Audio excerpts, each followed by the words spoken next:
The views and opinions of this broadcast do not reflect the views and opinions of Armed Media, New Productions and its affiliates. Enjoy the show.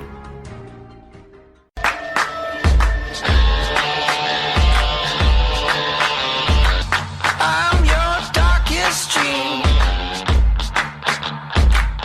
They call me devil. My heart is empty. They call me devil, and you should be afraid. It's Friday again on Armed Radio, and I'm your host, Kasy, for this week's episode of Betrayal. Now, every week I'm going to be presenting to you guys a new and interesting story of betrayal.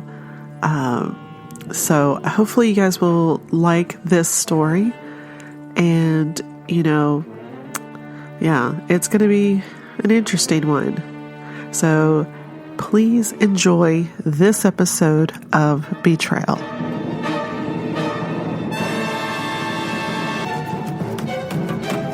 The Museum of the Prefecture of Police in Paris showcases the most amazing collection of artifacts in France's history of crime. The spy hole through which Dr. Petiot watched his victims agonize. The thin rope used to strangle Bailiff Gouffet. Landru's boiler. Knives, revolvers, and truncheons. All these weapons were used to commit the most heinous crimes. Since the 19th century, the police has relied on science to solve its investigations. Anthropometry, the study of the human iris, graphology, and morphopsychology are used.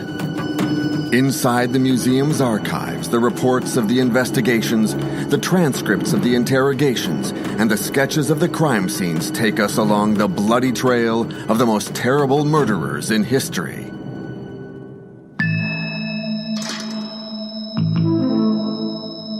How could a man who seemed quiet, who had a happy, uneventful childhood, be able to dramatically change crime by making several women disappear forever? During the First World War, the men are at the front, while the wives, left behind, have to get work in order to survive. Taking advantage of the situation, the Bluebeard of Gambé used matrimonial ads to entice single women in order to relieve them of their assets. Their bodies are never found. Nothing more than a few bones, which prove nothing. Inspector Jules Belin will lead an extraordinary investigation to thwart the culprit who meticulously covered his tracks. Henri-Désiré Landru has captivated international public opinion, and several filmmakers have brought the famous killer to the big screen. Charlie Chaplin played him in the 1947 film Monsieur Verdoux. Claude Chabrol directed Landru in 1962. And more recently, in 2005, Patrick Timsit's character was modeled on the famous criminal in the Pierre Boutron film The Landru Case. All these films serve to perpetuate the infamous Landru affair.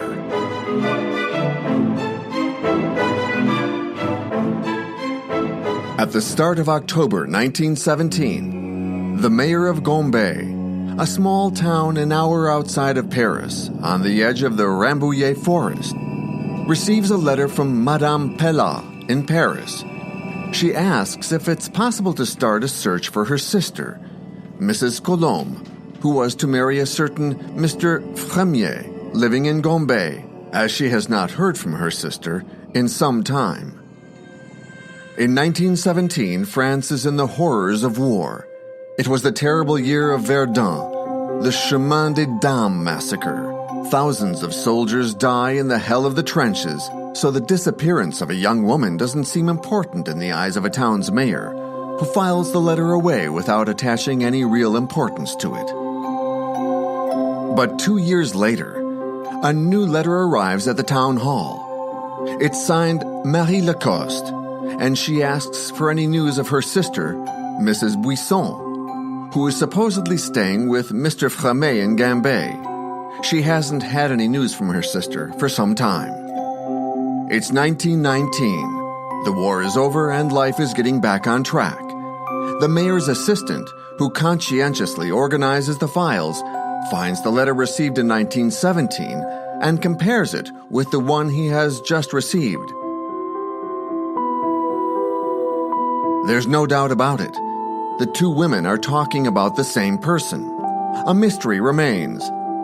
There is no Mr. Fremier in Gambé, but the description of the individual, a bearded man, corresponds to that of a tenant in an isolated house situated at the entrance to the village. Without the authority to carry out an investigation, the mayor's assistant, Mr. Tirelay, advises the two women to contact the police. A complaint is therefore lodged with the state prosecutor, and the magistrate assigns an investigation to the notary services in charge of examining the importance of the case and of transferring the mission to the investigation services, which back then police called the Mystery Office. The first lead investigated is the white slave trade, but the age of the women and Mrs. Buisson's photo make this hypothesis extremely unlikely. By interrogating the families, Inspector Adam quickly observes that he must concentrate his research in Gambé, and that he should also pass on the case to the City of Mont's Public Prosecutor's Department. March 16, 1919. Police officer Jules Hébé arrives in Gambé to interrogate the inhabitants. Very quickly, tongues start wagging, and the finger is pointed at the house at the entrance to the village. It belongs to Mr. Trick, who rents it out to a certain Mr. Dupont.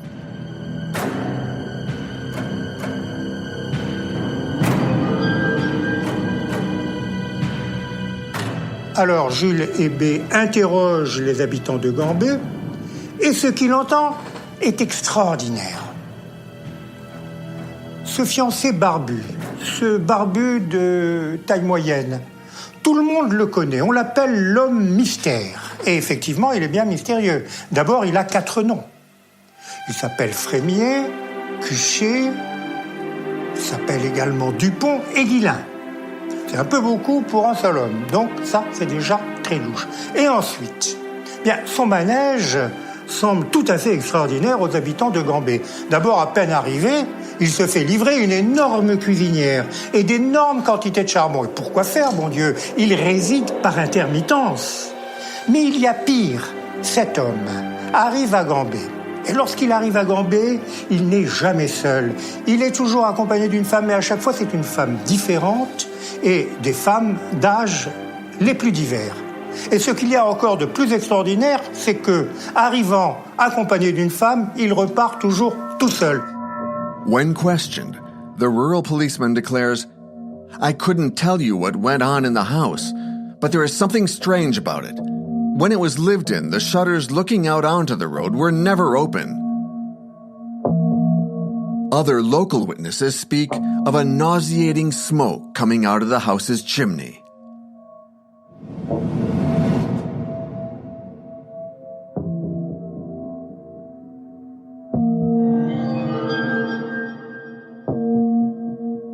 Ça sentait mauvais, mais ça sentait mauvais comme parce qu'on se souvenait bien dans le village de Gambé. Il y avait un vieux monsieur qui était décédé et on l'appelait le père Thibault. Il était connu de tout le village de Gambé. Et le père Thibault, un soir, en vieillissant, peut-être en ayant un peu bu, s'était endormi près de sa cheminée, il avait basculé dans sa cheminée, endormi. Et la cheminée qui brûlait, et c'était consumé. Il était mort, brûlé dans sa cheminée. Et évidemment, de cette cheminée s'était échappé la fumée du corps du père Thibault qui sentait, qui puait, quoi. Et les gens se souvenaient de cette odeur. Et ils disaient ensuite aux gendarmes et aux témoins quand ils étaient venus, quand il y avait ce monsieur barbu dans la villa de Gambé, on se souvient qu'il y avait parfois il y avait de la fumée comme ça qui sortait. Ça avait la même odeur. Ça avait la même odeur que celle du père Thibault. The public prosecutor of Mont therefore decided that this case deserved a large-scale investigation and alerted the French Criminal Investigation Department. It was the first mobile squad, known as the Tiger Squad, who took over this mysterious file. Inspector Jules Belin was in charge of the inquiry. Jules Belin est un personnage d'abord extraordinaire. C'est un homme déterminé d'abord, plutôt cultivé. Il a commencé en banlieue pour être ensuite remarqué par le préfet Lépine, d'ailleurs d'une façon tout à fait par hasard dans la rue. Et il est appelé ensuite à venir constituer les brigades du Tigre, les fameux mobilards. Et c'était des types quand même assez déterminés, qui passaient leur vie quasiment dans la rue et qui étaient toujours à la recherche du truand, mais des gros truands. Et d'ailleurs, l'inspecteur Jules Belin a été l'un des policiers qui a permis l'arrestation de Jules Bonneau, la bande d'anarchistes qui s'est terminée d'une façon dramatique. Belin started off by interrogating the caretakers of the buildings where the two missing women lived. They gave accounts of a love affair with a certain Mr. Fremier, who had come to reassure them, telling one that Miss Colombe lived with him in the countryside, and telling the other that Miss Buisson was in the countryside herself in charge of a cafeteria in General Pershing's sector of the American Army. Fremier Dupont covered his tracks, and no one knew where to find him. At various known addresses, no one had ever heard of him, apart from in Gombe, where the house remained hopelessly boarded up. Alors, en avril 1919, c'est-à-dire 3 mois plus tard, coup de théâtre. Une amie de Madame Buisson le reconnaît, tout à fait par hasard, dans la rue, donnant le bras à une jeune femme de 26 ou 27 ans, alors que le couple sort d'un magasin, le Lion de Faïence. Immédiatement, elle alerte la police. Alors, les inspecteurs de police et l'inspecteur Belin arrivent au Lion de Faïence. Malheureusement, le Lion de Faïence est fermé. On se précipite donc chez le vendeur qui habite en banlieue. Le vendeur, effectivement, il se souvient du couple et du barbu. Et tout le monde retourne au magasin. Et là, on consulte les cahiers, on s'aperçoit effectivement que ce monsieur, qui s'appelait Guillet, enfin c'est le nom qu'il avait donné, monsieur Guillet avait acheté un service de table, il avait versé des arts et donné son adresse pour la livraison. Voilà, on a l'adresse du suspect. 76 rue Rochechouart. Inspector Belin hurries to Rochechouart Street, but it's 2 o'clock in the morning. Belin doesn't want to lose his lead. He decides to spend the night in front of the building. The following morning, he finds out from the caretaker that Guillet has left to go on holiday with his partner for a week. The inspector knows he's onto something. He spends every day in front of the building on Rochechouart Street.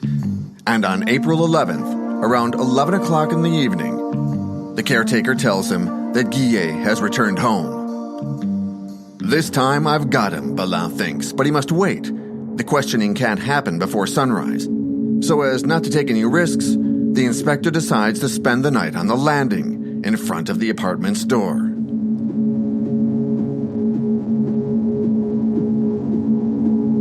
"9 o'clock a.m. Inspector Bomberger, who was contacted thanks to the caretaker, joins him, and they carry out the arrest. Il frappe à la porte. Il entend du bruit dans l'appartement. Et il entend un homme qui parle et qui râle, qui ralote. Et Belin refrappe, sous prétexte d'ailleurs d'une vente de voiture, d'une petite annonce. Il se présente pas comme policier tout de suite. Et un homme lui dit à travers la porte, il dit je suis pas réveillé, je suis encore en pyjama, revenez plus tard. Il dit non mais il faut que je vous voie parce que... Et la personne finit par ouvrir. Et alors là, évidemment, Belin se présente. Et là, en face de lui, un homme que Belin décrit d'ailleurs comme un homme plutôt maigrelet, visage émacié, barbe fort noire, chauve, enfin, le visage... et un peu, effectivement, beaucoup endormi encore. Guillet is not alone in the apartment. A few moments later, a young woman in a dressing gown emerges from the bedroom. "Who are you?" she shouts. "It's a misunderstanding," replies Guillet. But overcome with emotion, the young lady faints. Guillet and the policeman rush towards her. They make her inhale salts, and she comes around, moaning. Belin then asks Guillet to prepare himself for a detention which could potentially last a long time. It's 10 a.m. Saturday, April 12, 1919, when Guillet is taken into Superintendent Dutel's office at the Tiger Squad's headquarters, number 3 Greffule Street.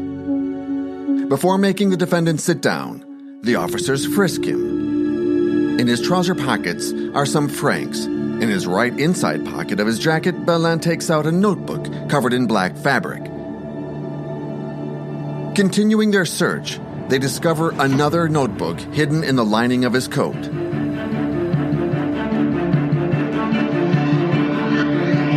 The Public Prosecutor's Department of Mont has sent a warrant in the name of Dupont, a.k.a. Fremier. Do you go by these names? Asks the superintendent.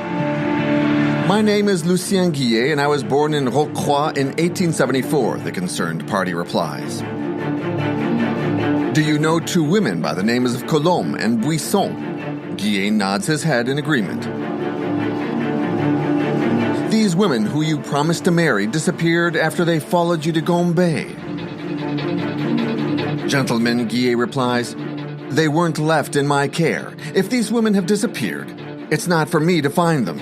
It's for the police to look for them.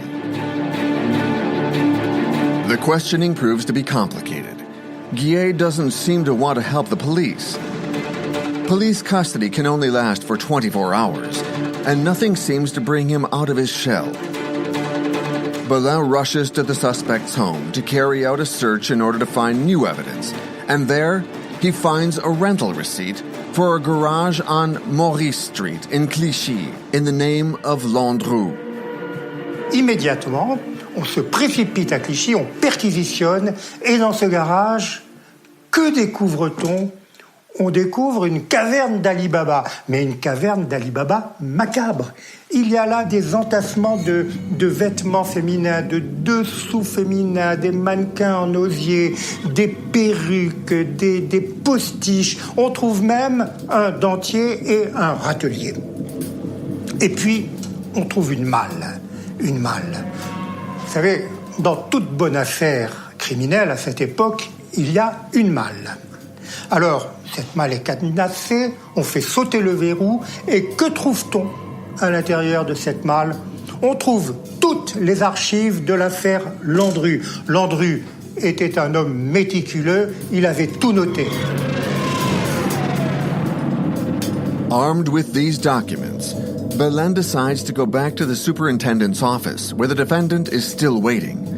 But guided by his intuition, he goes to the anthropometric service at the French Criminal Investigation Department to check if Landru's name is on file there. It doesn't take him long to find it. Henri Désiré Landru is subject to 8 convictions for theft, fraud, and abuse of trust. He is being investigated by the police. The photo alongside the document leaves no room for doubt. The defendant, Guillet, is actually called Landru. This time, they've got him. Back in the superintendent's office, Inspector Belin brandishes the file, forcing Landru to acknowledge his true identity. Yes, I'm Landru, but you must still prove that I'm a killer.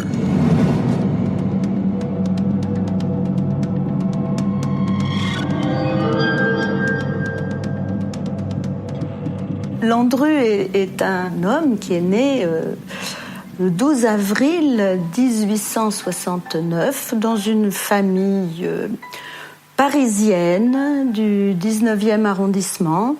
Sa mère était repasseuse, son père était chauffeur aux forges de Vulcain.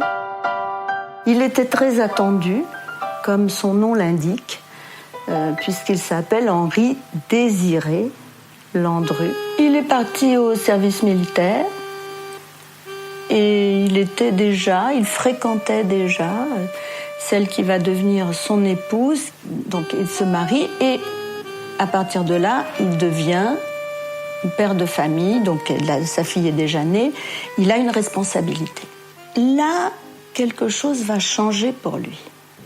il va s'inscrire pour chercher du travail, il va en trouver, il va entrer dans un cabinet d'architecte, mais il entre dans une manière de travailler qui n'est jamais la bonne, qui n'est jamais suffisante, qui n'est jamais ce qu'il aurait voulu, qui n'est jamais ça. Et à ce moment-là, il s'en va toujours de partout. À côté de ça, chez lui, il raconte à sa femme ce qu'il aurait voulu être en réalité.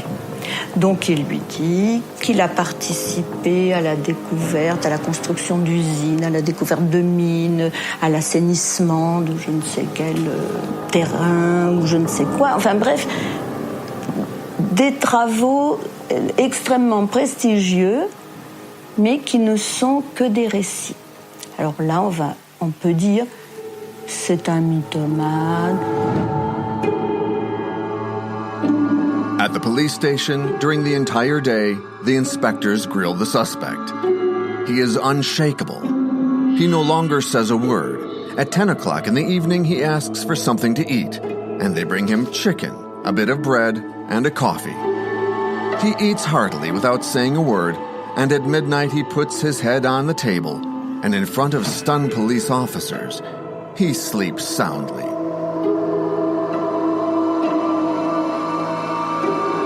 At 6 a.m. the following morning, Landru opens his eyes and asks for a milky coffee and croissant. The police officer starts questioning him again, but it's still like talking to a brick wall. The time in police custody comes to an end, and the suspect has confessed to nothing. They take Landru to Mantes, the presumed location of his crimes.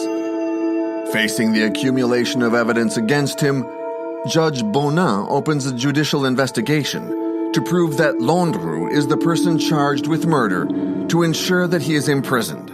The case is now in the hands of the justice system. The investigation is still entrusted to the 1st Mobile Squad. Landru remains completely mute, completely silent. He puts up the wall protecting his private life. Landru's 2 notebooks are of crucial importance for the investigation. In the first, inspectors find evidence partly in code. Entries read, May 1918, sale, lot 5 francs. Desk sale, 28 francs. Rug sale, 12 francs. Gas oven sale, 21 francs. The second notebook is a diary in which he noted down his encounters with women. It showed that in just one day, Landru could meet up to 6 or 7 women across the whole of Paris.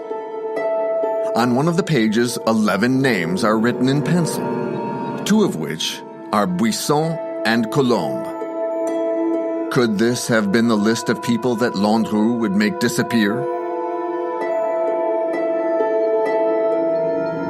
The investigation continues in Gombe, where they decide to take the defendant. The house is cordoned off. They dig up the garden, and they search the wells, the cellar, inside the furniture. Suddenly, in the shed, hidden under a pile of papers, the police find the bodies of 3 dead dogs with the ropes which strangled them still tied around their necks. They belong to a woman who came here with me. She asked me to kill them because they cost her too much money. I strangled them with a rope. It's the gentlest kind of death, said Landru. Who is this woman? Superintendent Dautel asks. The wall of my private life, replies Landru. I refuse to break through it. April 16th. Mrs. Friedman comes to the headquarters of the 1st Mobile Unit with her husband. She says she recognized Landru's photo in the paper. She knows him by the name of Diard. He had met her sister, Mrs. Couchet, in April 1914. He made marriage promises to her and invited her to Verneuil, where she went with her 15-year-old son. But since January 1915, no one has heard from her.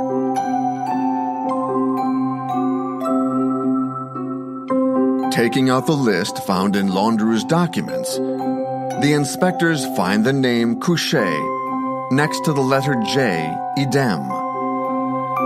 Together with the names Buisson and Colombe, this now makes 4 identified victims. There are just 7 left to find. The 4 disappearances are making the headlines. Le Matin alluded to Bluebeard. The Landru drama begins, and all the newspapers bring out their bits of information. Alors la presse va jouer un rôle capital dans l'identification des victimes de Landru. Tout d'abord, il faut savoir ce qu'est la presse. En 1920, la presse est une institution gigantesque, tentaculaire. Le moindre quotidien tire à plusieurs centaines de milliers d'exemplaires, sinon à plusieurs millions d'exemplaires. Or, la photographie de presse a fait son apparition au début du siècle. La tête de Landru est donc dans tous les esprits. Dans ces conditions, la police judiciaire va recevoir des dizaines de milliers de lettres pour dire « mais tel individu, on le connaît, telle personne qui a disparu à telle époque était en sa compagnie ». Donc pour la police, un problème monumental se pose. Comment faire le tri ? Fort heureusement, la police n'a pas communiqué à la presse les noms des femmes inscrites au carnet fatal. Donc dès que l'un de ces noms apparaît dans une lettre, immédiatement on sait que la piste est bonne. It's by reading the newspaper that Miss Van Hove, the caretaker at 330 St. Jacques Street, recognizes the bearded man who, in January 1919, seduced one of her building's tenants, Miss Marchadier. Marie-Thérèse Marchadier, eh bien, c'est une prostituée, c'est une courtisane de haut vol, elle a 39 ans, c'est une belle femme et elle rêve de se reconvertir dans une existence honnête et bourgeoise. Et pour cela, elle a amassé un certain magot, un petit pécule. Lorsqu'elle rencontre Landru, c'est le coup de foudre. Landru est l'homme de ses rêves. Pour Landru, c'est également le coup de foudre. Mais Landru, lui, le coup de foudre, c'est pour le magot. Alors, Marie-Thérèse Marchadier, eh bien, c'est la proie rêvée pour Landru. Parce que quelle est la technique de Landru ? Isoler ses fiancés, les couper de leur famille, les couper du monde pour réduire au maximum le nombre des témoins. Or, pour toute famille, Marie-Thérèse Marchadier n'a que 2 petits chiens griffons qu'elle adore, Mimi et Loulou, qui, soit dit en passant, termineront leur carrière au bout d'une corde. Dès lors, pour Landru, l'affaire est entendue, c'est sans état d'âme qu'il recrute Marie-Thérèse Marchadier pour son fonds de commerce. A few days later, Adrienne Poilot, a friend of Marie-Thérèse Marchadier, goes to see the investigators. She explains that her lovely little Mitez had spoken to her about a fiancé, Lucien Gouillet, nicknamed Landru, a charming and well-mannered man. Marie-Thérèse had to leave for the countryside to live with her fiancé, and Adrienne entrusted her with a small black dog who was slightly unwell. That's when she married Thérèse's fiancé, who made a good impression on her and reassured her that the animal would be fine.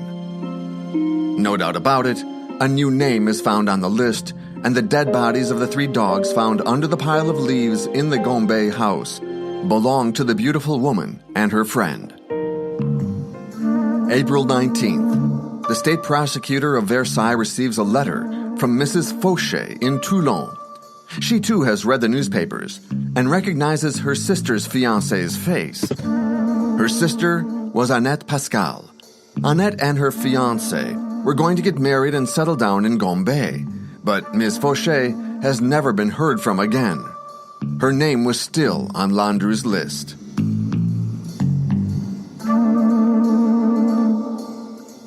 On April 21st, Mr. Rigaud comes to the superintendent's office. I read in the newspapers about the Landru case, he says. I think I can add to the list of disappearances. She's a widow named Guillain, living at 35 Crozatier Street with a family with whom I'm in touch. The inspectors immediately follow this lead, and in less than 24 hours, Miss Guillin's story is pieced together. Miss Guillin, was over 50 years old, a former housemaid. She'd inherited a tidy sum of 20,000 francs from her lover. Now able to take care of herself, she wore fashionable outfits and had decided to change her life. It was by the means of marriage ads that she came to know Mr. Couchet. He was pretending to be the French consul in Melbourne, Australia.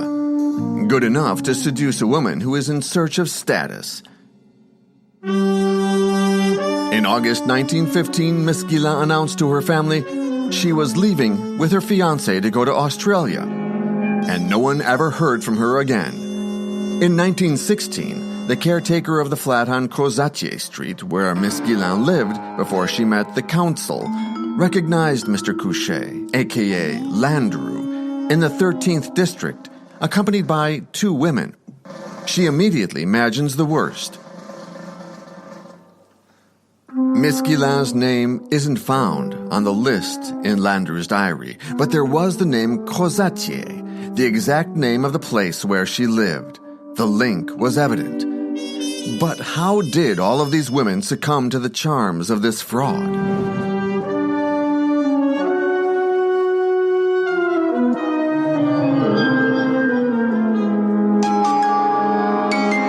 Ces femmes ont succombé, à mon sens, au charme de Landru. Déjà, c'est une période particulière, on est en temps de guerre. Souvent, ces femmes sont veuves, elles ont été mariées, elles ont perdu leur mari au front. Là, c'est vrai qu'il y a peu d'hommes et qu'elles ont besoin d'être séduites. Il y a un certain besoin aussi de refaire sa vie et on a une meilleure place sociale, il est vrai, à cette époque-là, quand on est marié et qu'on a une famille. Au-delà de ça, c'est vrai que Landru maîtrise le verbe à la perfection et que je pense qu'il a beaucoup de facilité à les séduire. Ces femmes attendent le mariage et Landru leur promet le mariage. C'est exactement ça, pour avoir cette place aussi dans la société alors qu'on a perdu déjà un mari. Et voilà, c'est ce qu'il leur promet, c'est ce qu'elles attendent. Après, il les emmène à Gambais et malheureusement, il n'y aura jamais de mariage. The list is comprised of 11 names. Couchet and her son, Landru's first victims, had been identified.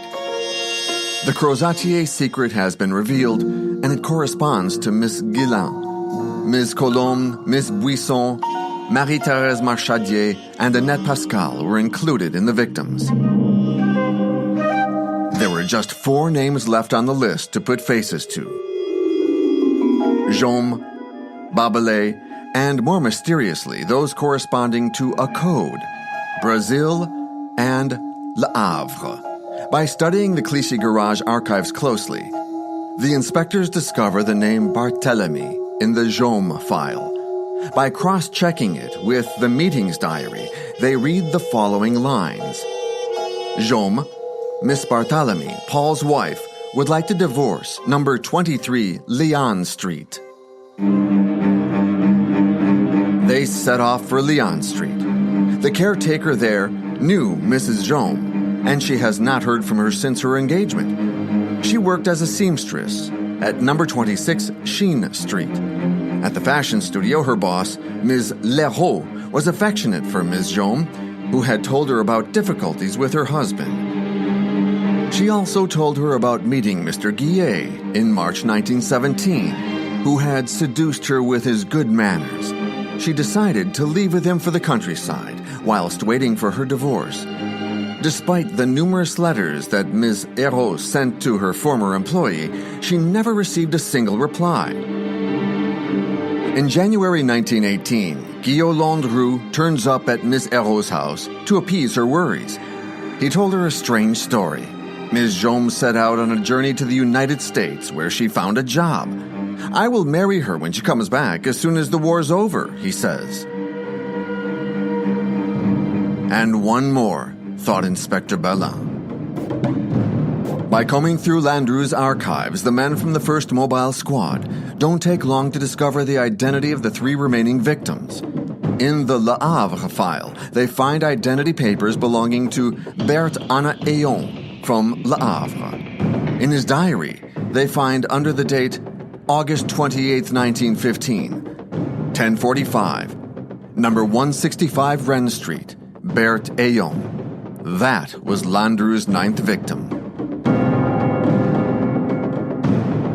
April 26, 1919, the newspapers informed the public that the 10th identified victim was just 19 years old when she met the man the press called the Bluebeard of Gambé. It's in the apartment on Rochechouart Street that the inspectors discover a photo slid into an envelope with the address of Miss Collin, number 91 Noisy Street, Les Lilas. Miss Collin was the mother of the young André Babelet, who had disappeared after having met Landru. In Gambé, people remember this young girl riding her bike around outside the sinister house, but she's disappeared from sight. After April 1917, her mother never heard from her again. In despair, she informed the police, looked for her daughter in hospitals and in morgues, but it was all in vain. Now the inspectors just need to discover what's meant by the code name Brazil. Alors là, on va s'aider des archives de Landru, trouvées dans sa malle, et on s'aperçoit que l'une des femmes est née en 1868 à Buenos Aires. Alors les enquêteurs se disent, à Buenos Aires, l'Amérique du Sud, évidemment, Buenos Aires, c'est l'Argentine et non pas le Brésil. Mais enfin, se dit-on avec philosophie, peut-être que Landru était mauvais géographe et qu'il aura confondu le Brésil et l'Argentine. Et effectivement, au cours de leurs investigations, les inspecteurs interrogent une gardienne d'immeuble. Et cette gardienne leur apprend que dans cet immeuble habitait une certaine Madame Labordeline et que cette Madame Labordeline, un beau jour, a disparu après avoir fait la connaissance de l'homme de ses rêves. Or, cette Madame Labordeline était née à Buenos Aires. Voilà. On avait identifié Brésil. The inspectors also carry out several investigations in Verneuil, where Landru had rented a house prior to the one in Gambé. They were particularly interested in the stove, which could have been used to burn the bodies, in Jouvieux, where he had stayed for a few weeks with Ms. Couchet. Presented with a multiplicity of crimes and places, which depended on different public prosecutors' departments, the decision was made to lead the investigation in Paris, where the majority of witnesses were located. On April 27, 1919, the prisoner transfer from Mont de Paris is organized, and the link between the investigation reports was entrusted to the examining magistrate, Mr. Bonin. In the examining magistrate's office, Landru declares in the form of a preamble, "Question me on anything you like. I protest against the accusations which have been made against me. The investigation will shortly show my perfect innocence." It wasn't enough to rely on the defendant to find out the truth. Without a body, there was no way of proving Landru was guilty. The inspectors set out again on the hunt for evidence. There's no doubt in the investigators' minds that Landru had made the 11 victims on the list disappear. But did he stop there? In these files, the names of 283 women were noted over the space of 4 years. All were rediscovered. Some had died from natural causes. Just the 11 names written in Landru's notebook had disappeared.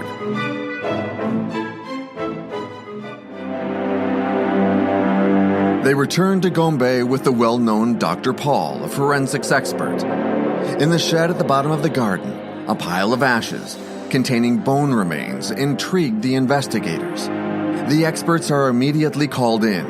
The ashes and the oven were taken to be analyzed in the lab.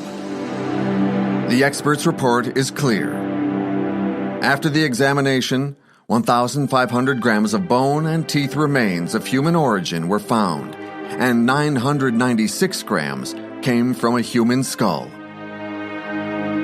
187 bones were identified, and it was established that the bones indisputably came from 3 skulls, 6 hands, and 5 feet from 3 different bodies. Moreover, the remains of a 4th body was also identified. This was confirmed by different testimonies from the neighbors, who on several occasions had pointed out a nauseating smoke coming from the house's chimney.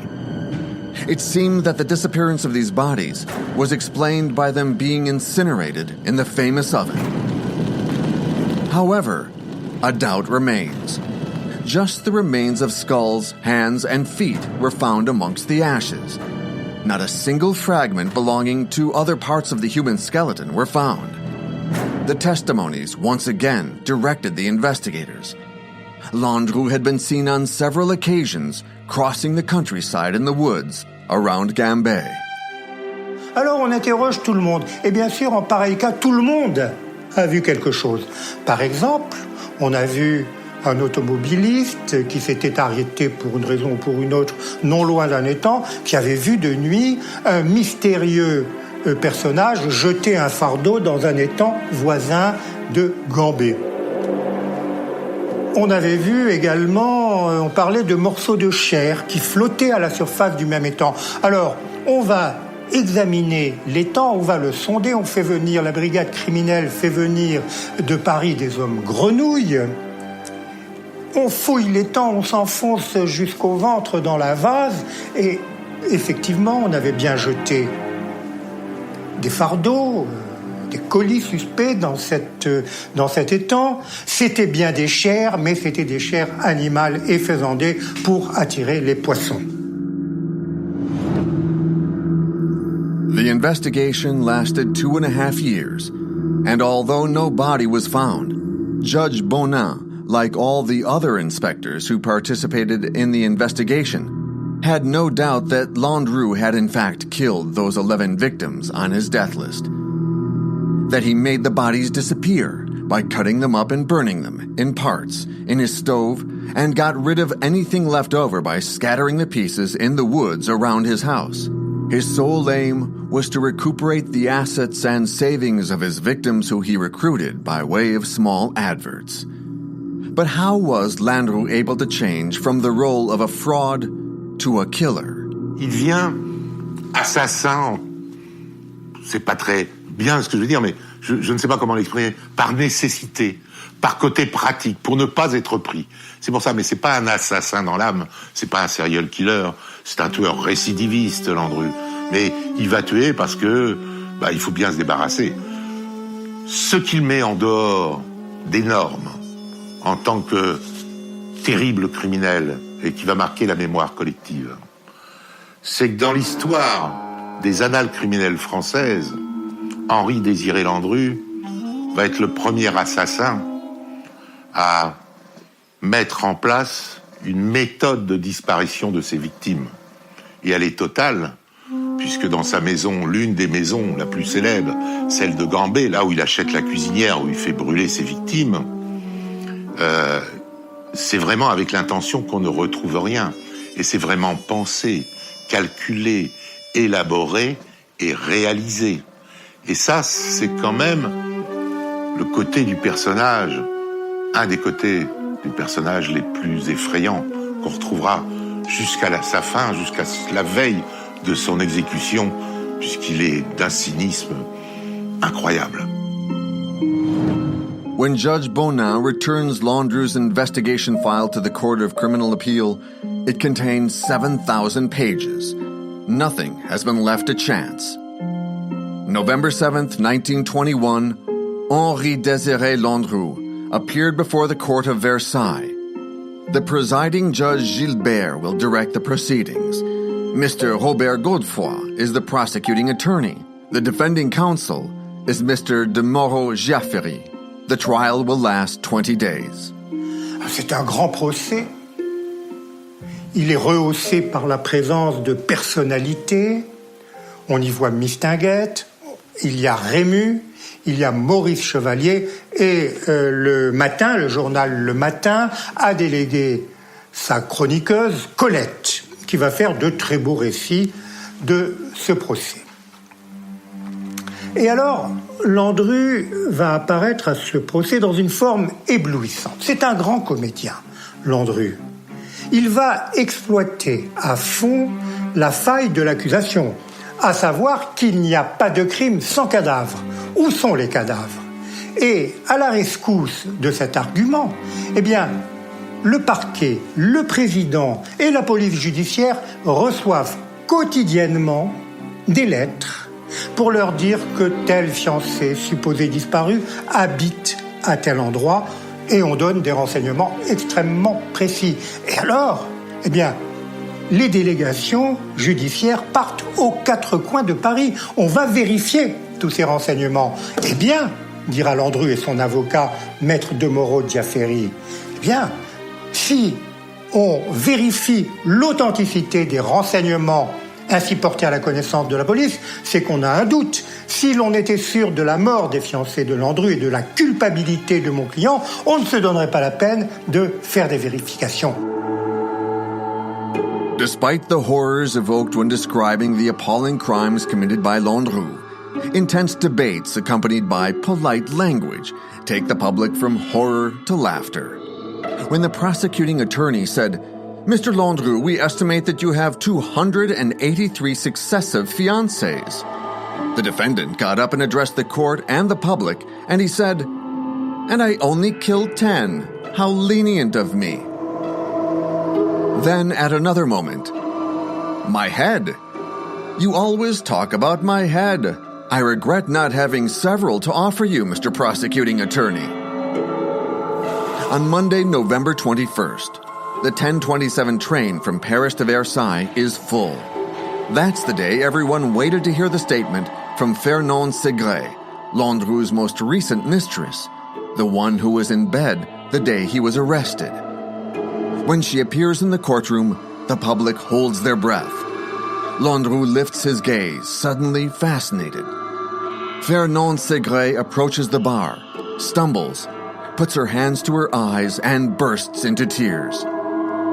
Upon Mr. de Moreau-Jaffrey's request, the presiding Gilbert decides to postpone the witness's testimony until later. Judging she is not in the right state of mind for answering questions, the following day, the beautiful woman appears again. The crowd murmurs. "We're not in a theater," the presiding judge cries out. "A man's life is at stake." In a soft voice, Fernand Segret began her account. "I met Lucien Guillet on a tram where he gave me his seat. When I got off, he followed me and tried to make conversation. Then Fernand got upset, burst into tears. "Can you continue, miss?" asked the presiding judge. "I'm so unhappy. How could I not have predicted this?" Landru listens to her. When the presiding judge asks her, "How was Landru with you?" she replies, "Landru was a passionate man, but normal." Normal. The court is stunned. After the summing up for the prosecution, the prosecuting attorney Godefroy claimed in his own terms, "The suppression of this corrupt branch of the social tree." Mr. de Moreau-Jaffrey employed all of his talent as an orator to defend his client.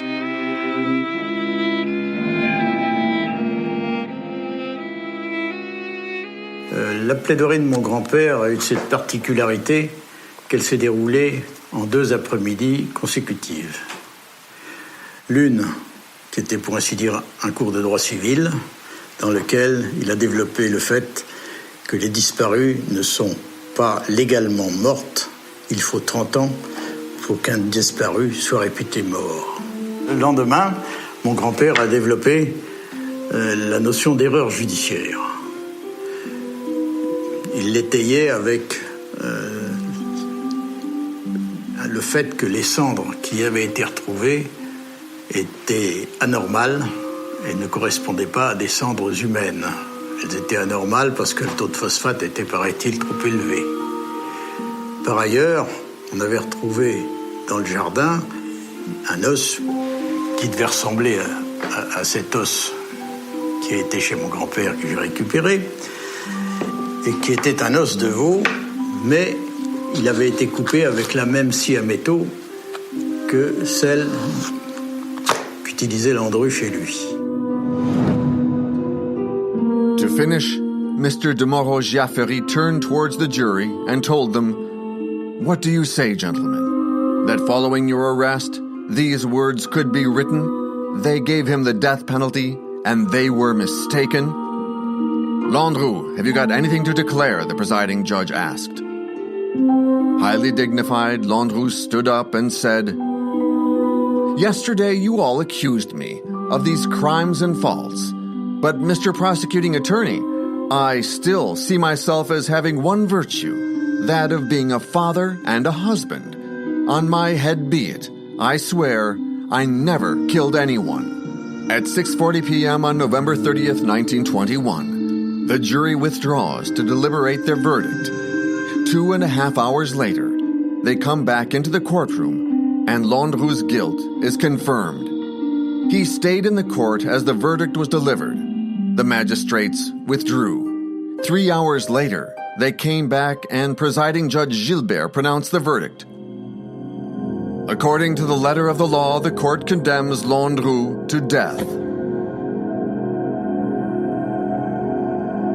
Mr. de Moreau-Giaffery would not admit defeat, and he succeeded in getting the jury who had just condemned Landru to sign a plea for pardon. And his conviction was such that all appended their signatures, and even the families of Mrs. Couchet and Ms. Pascal joined them. The President of the Republic, Alexandre Milleron, refused Landru's plea for pardon, and on Friday, February 24th, the guillotine was set up in front of the prison of Versailles. At 6:00 a.m., officials went into the condemned man's cell. "Landru, be brave." Landru was stretched out. Clearly, he had slept well.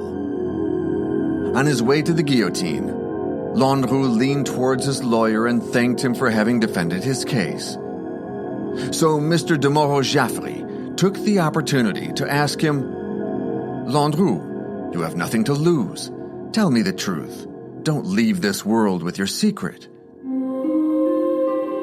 Landru turned towards him and said, "My secret, sir, is my baggage, and I will take it with me." At 6:10 a.m., the guillotine blade sliced off Landru's head. In his notebook, the executioner noted, "Saturday, clear weather, 6:10 a.m.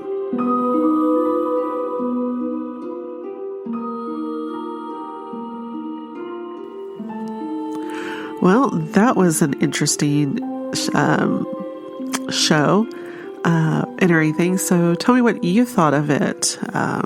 Yeah, very interesting episode of Betrayal. Well, that is our show for today, and we will be back next week, same time, same channel, for another episode of Betrayal on Armed Radio. So in the meantime, you guys, be safe out there. And thank you so much to all of our first responders, doctors, nurses, warehouse workers, grocery workers, delivery service people, armed forces. You guys are rock stars.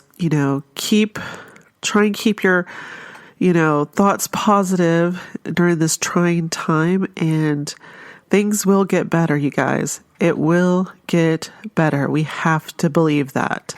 And we have to just continue just to be safe, and it will get better. I'm sure that when the plague was around, and cholera and the Spanish flu and, all those things, I'm sure that people thought it was the end of the world. Heck, when 9/11 happened, we thought it was the end of the world. But, it took us a long time, but we got through it. We passed the plague. We passed the cholera. We have passed the Spanish flu. We will get through this. We just have to keep our heads on straight and thinking positive thoughts and being helpful and staying at home and just, sucking it up. I mean, people in World War I and World War II had it so much more difficult than what we have. We've at least got the internet. We've got television. they did not. And, you know, they sometimes didn't have power. We've got power, you guys. We've got grocery stores where they sometimes had to go hunting for their food. But we've got a lot of things to be very grateful for. So don't stress out. If you feel like, you know, you need to talk to a counseling service, there are online counseling services available. Also, there are hotlines available. Please use those and, you know, talk to somebody. So, and always, you know, there's always 911 if you have to. But we're going to get through this. We just got to keep a positive outlook and just, you know, wash our hands, stay away from people, and keep positive. And that is it. So until next time, be safe out there. Bye-bye now.